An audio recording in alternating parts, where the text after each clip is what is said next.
Combien de temps encore baisser les armes, plutôt la mort? Si nous devons nous éteindre, ce sera le point levé. Tous ensemble, nous réclamons une loi climatique forte et contraignante, un plan de relance vert et un financement adéquat pour une transition juste. Ensemble, nous défendons la justice climatique et sociale, reconnaissant que les premières victimes des crises économiques, climatiques et sanitaires sont les groupes les plus vulnérables de notre société. Aussi, la date du 9 mai n'a pas été choisie par hasard.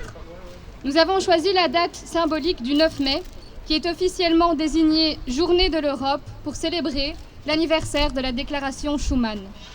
Cependant, nous la rebaptisons Journée climat de l'Europe afin de ne pas commémorer son passé en tant que deuxième émetteur historique de CO2 au monde, mais plutôt de libérer sur l'avenir de l'Europe, un avenir que nous voulons être sans carbone, durable, respectueux de l'environnement et de la justice sociale. So, hello everybody, I'm Marco, I come from Italy and I've been engaged with Fridays for Future and Extinction Rebellion for the last 2 years.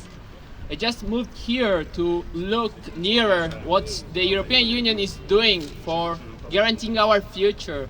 And with this, I should say that they are failing on us. They just approved a climate law which contains a lot of loopholes, does not take into account the consumption, the real consumption of Europe, and which a climate target which is insufficient and not near enough to fight the climate crisis.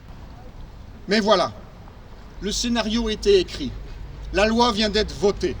Et comme nous le craignions, en fait on a assisté à des résignations coupables, j'allais dire même presque criminelles, pour les générations futures de notre gouvernement, qui, couplés au lobby que Marco mentionnait, en fait ils ont fini le boulot. Ils ont vidé ce projet de loi de toute ambition climatique. Main dans la main, ensemble, avec les 100 entreprises dans le monde qui représentent plus de 70% des émissions, les grandes entreprises pétrolières, les grandes entreprises du charbon, les grandes banques et les grandes compagnies d'assurance, en fait, ils ont détricoté les résultats de cette convention citoyenne. Il faut continuer. Ces rendez-vous, ils sont précieux. On est en train d'établir des espèces de traditions. On se donne rendez-vous régulièrement. La pandémie ne nous a pas aidés. Mais vous voyez, on commence à repartir. C'est prévu déjà avant l'été dans plusieurs endroits à travers l'Europe. Et à la rentrée, ça va être un gros carton. Alors, je vous le dis, il n'y a que la pression qui compte. À mon tout modeste niveau, avec mes collègues ici du conseil communal d'Ixelles, Abdeslam, où tu te caches?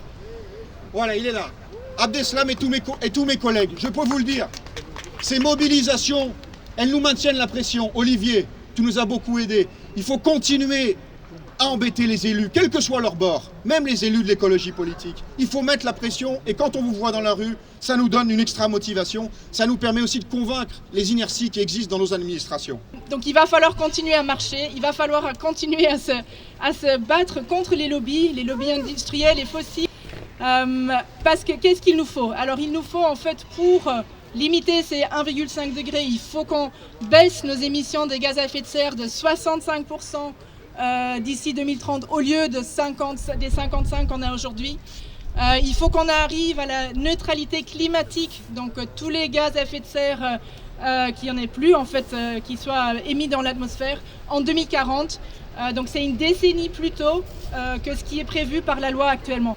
Je ne sais pas vous, mais moi, je commence à perdre foi dans la capacité de nos gouvernements à sortir de la pression que les lobbies exercent sur eux. Et je ne comprends pas que la Commission européenne puisse à la fois proclamer un pacte vert, faire adopter une loi climat et continue d'insister sur l'adoption de l'accord Union européenne-Mercosur, qui du point de vue politique et écologique est un pur scandale. Ça n'a pas de sens de demander aux consommateurs, aux producteurs dans l'Union européenne de faire des efforts, si par ailleurs on continue d'importer de pays qui n'ont pas les mêmes exigences en matière environnementale, exposant nos agents économiques à cette concurrence déloyale et renforçant la tension pour les consommateurs et consommatrices entre le low cost qui convient, qui est facile, mais qui détruit l'environnement, et une consommation plus responsable à laquelle par ailleurs on essaye de les appeler. Il est impératif que nos politiques extérieures soient bien mieux alignées sur l'objectif de transition écologique et sociale chez nous. Bien, bon après-midi à vous toutes et à tous. Effectivement, c'est gai d'être ici avec vous. Et j'espère que vous êtes heureux d'être avec nous. Il fait beau aujourd'hui et il fait beau danser. Il fait beau chanter.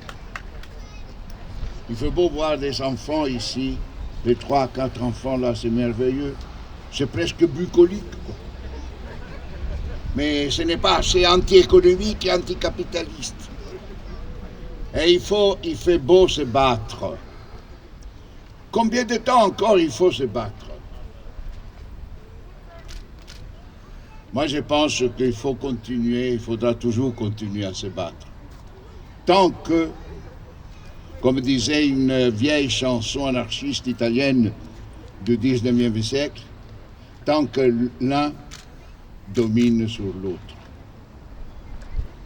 Comment voulez-vous faire une véritable politique écologique si, comme on a décidé le 7 décembre dernier, la bourse de Chicago des matières premières a décidé de soumettre l'eau aux transactions financières d'origine spéculative comme les produits dérivés, les futures, c'est-à-dire aujourd'hui l'eau, non seulement est désormais une marchandise, mais elle est devenue même un avoir financier. C'est extraordinaire. Nous avons accepté ça.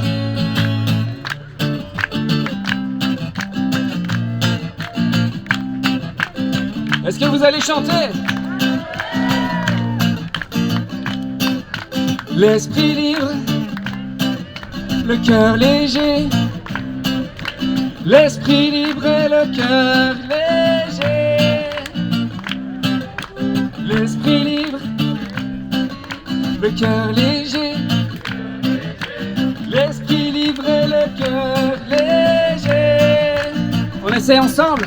L'esprit libre, le cœur léger.